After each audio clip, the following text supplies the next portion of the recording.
5, 4, 3, 2, 1.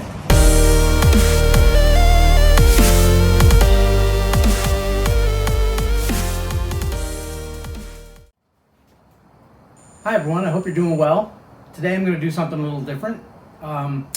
It came to my attention through emails and comments and actually conversations with some friends of mine that I've never really done a why I prep or a prepping basics video. So today I'm going to cover the 3 most common questions that I receive from viewers of my videos, like I said, and on my website and from my friends.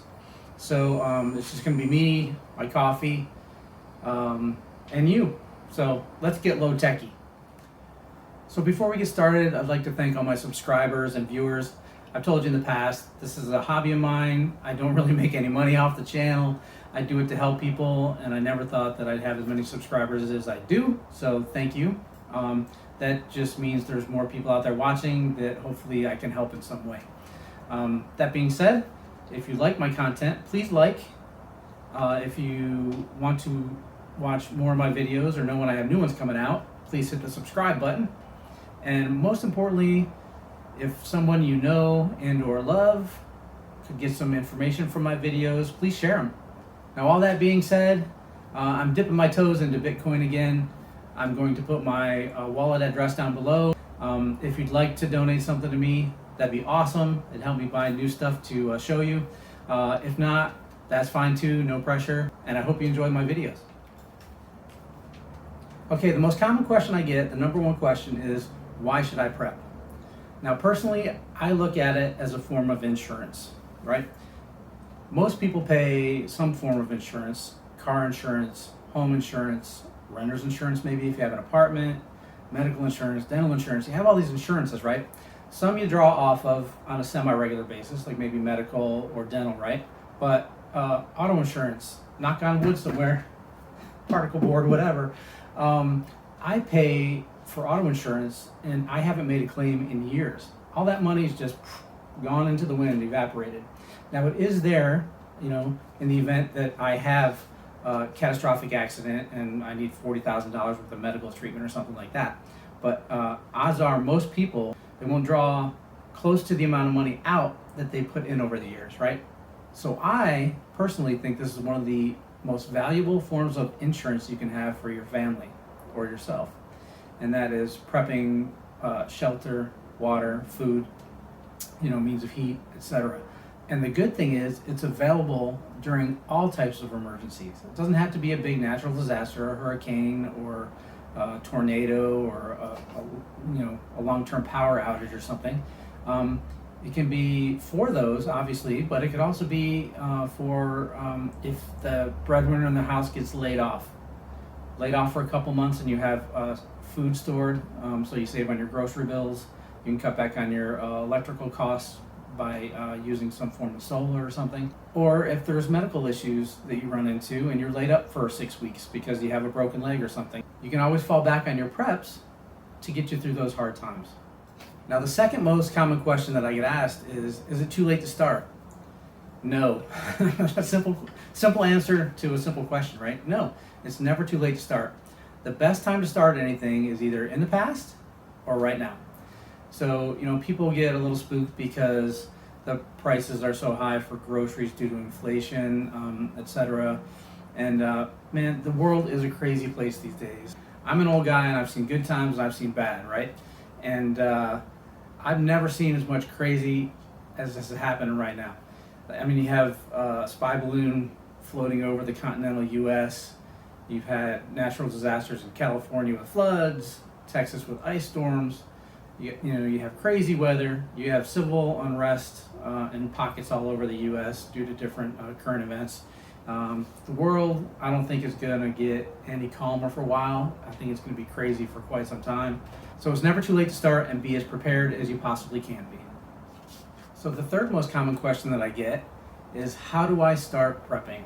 And that is a difficult question to answer because people live under different circumstances. So the answer is going to be different for everybody. So for instance, somebody may say, look, I don't have a whole lot of money, but I want to start prepping. And the answer to that might be, buy what you can here and there, and learn skills. Educate yourself on first aid, electrical theory, anything like that. Learn how to do things and educate yourself to make yourself more valuable, and make things easier for you if stuff does go south. Other people might say, look, I live in an apartment, I don't have a whole lot of storage space. In that case, you need to think about, not buying a full-size generator, because you don't have any place to run it without gassing yourself out, but get a small portable solar generator or something like that. So the best answer that I can give to how do I start, as a general answer, is plan appropriately. So for me, my primary prep was for hurricanes, and it kind of branched out from there, but that's what I focused on first, because the area where I live, that's my biggest threat. So say you live in Kansas and your primary threat is tornadoes and power outage due to them. Don't go out and spend thousands of dollars on weapons and ammo. First thing, it's probably not the best use of your time and or money. Another example would be, having water. If you live in close proximity to a lake or stream, don't go buy 10 cases of bottled water and take up that space in your house, when you can buy a water purifier or filter, and you have all that water available to you. You just filter it out and you use that. You save yourself some space and resources. And another way I usually respond to people asking me how to start is I tell them to start slowly. Don't jump right in. You'll find out that you waste time and or money on things that you don't necessarily need or won't necessarily use. For instance, if you're trying to stockpile a little bit of food to get you through a week's worth of power outages or instances where you couldn't get out and go grocery shopping, don't go out and buy 10 24 count cases of Spam, just because it's on sale and you get a good deal on it, because if you and or your family aren't going to want to eat that for a week or 10 days, it's not going to do you a whole lot of good, and your money could be spent better on something else. So if you want to start prepping, but you don't know how, the best answer that I can give you is go slow and plan before you implement anything. So now that I've given you general answers to the top 3 questions that I normally receive in regards to prepping, I want to make kind of a general statement. I think it's awesome that you're going to do it. I really do. It gives you a warm sense of security when you know that you and or your family are going to be covered for a while if something bad does happen. You're going to have food, you're going to have water, you're going to have shelter, heat, fans to cool you, whatever it may be. It's nice to have that sense of security. It really is. But one thing you need to be aware of is security. I'm not talking security about like physical security, but operational security. So you want to make sure that you don't go telling a whole lot of people that don't need to know. Because some people think you're crazy, for one thing, and they'll make comments about you thinking you're a nutcase. Other people, and you'll hear this because I've heard a lot of people say this, when they tell them that they have, a month's worth of food stored up, they'll tell their friends and they'll say, oh, well, I know where I'm coming when there's an emergency. You don't want that. So you worked hard for what you got and what you've prepped and put away and prepared. So you want to make sure that you don't let too many people know. Now, obviously, there are exceptions to that rule. You want your immediate family, obviously, to know, or elder parents or that type of thing that you make a decision to take care of. You want them to know that if there's an emergency, they can come to you and you can take care of them, right? And the other exception would be like-minded people in your community. Now, you have to kind of weed these people out carefully. I'm lucky enough that I have one that lives really close by me, who's very like-minded, and we bounce ideas off of each other, and we physically help each other when necessary.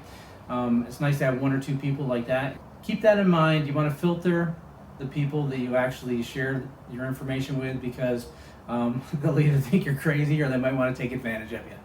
Okay, that's all for this video. Thanks for sitting here watching. I know it was boring watching me twirl my coffee and tell you about prepping, but hopefully you got some good information out of it, and I'll see you next time. Thanks.